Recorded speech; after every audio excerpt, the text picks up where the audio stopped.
Thank you and welcome to the show this morning. The topic this morning is from the plantation to the prison and historical criminalization of the African American male. And of course, we have with us to talk about a study that she has been a part of dealing with the economic, political, and social situation of the African American male from the plantation to today's prison, is Dr.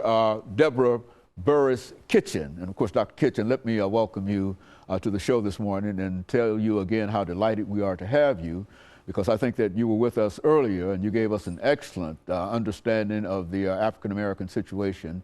And we also might add that you are the chairperson of the Department of Criminal Justice at Tennessee State University. And so let's start this show off, Dr. Kitchens, by Burris-Kitchens, by having you to give us some information about your background, your education, and some of the things that were important that eventually led us to you this morning. And then we'll talk about the historical criminalization of the African American male. Okay, well, I grew up in Indianapolis, Indiana, and went to Indiana University for my undergrad and finished up at Indiana University in Fort Wayne. And while I was in high school, I just knew a lot of people who were dealing in drugs, and the majority of the people who were dealing in drugs were people who were white, and I was just always intrigued, especially being a young adult in the early 80s, about the war on drugs and it being focused mostly on African Americans. So as I pursued my career in sociology, I went on to get my master's degree at Ball State University and my doctorate at Western Michigan University. It was always my desire to figure out why we assumed that the majority of drug use was in the African American community. And my dissertation was actually titled Sisters in the Hood, and I was looking at female involvement, African American female involvement in the war or in the drug trade and joining gangs and setting up their own gang cultures and things like that. So the reason why I really pursued my education in sociology with a focus on criminology is because the war on drugs just has always intrigued me, especially coming of age in the 80s when, that was the primary time at which the war was an all-out assault against primarily African American communities. And I did my graduate work in Michigan where, of course, the all-out assault was taking place in full force in Michigan itself. So and then I went to Los Angeles to teach at a private liberal arts college out of grad school, taught there for 7 years, did some more research, was more interested in the Hispanic culture and the Hispanics criminalization at that point because it was a predominantly Hispanic area and so was the university. So I kind of looked at, okay, how are Latinos criminalized as well?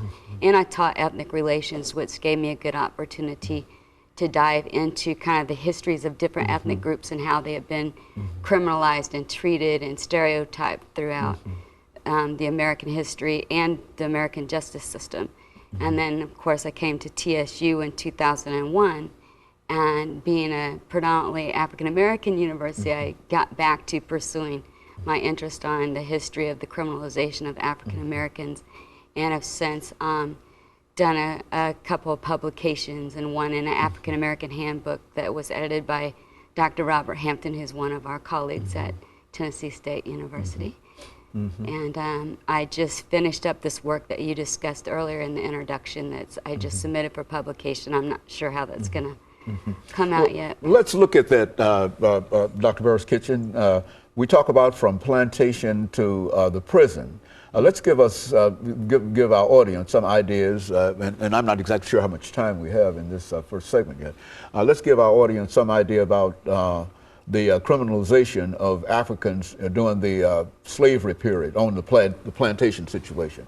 Well, in order to really justify the mass enslavement of peoples from Africa and even to deny or to allow indentured service status for a lifetime in this country after the John Punch case, I think it was, we had to actually have a religious explanation, because at that time it was before the Enlightenment period, so religion was really the foundation of justifying and legitimizing the treatment of different groups. So through the religious justification, through the curse of Ham, we basically, European Americans said, well, African Americans aren't as human, they they have to be forced to work because they're basically inherently lazy. They're non-Christian, so they're obviously evil or different or bad.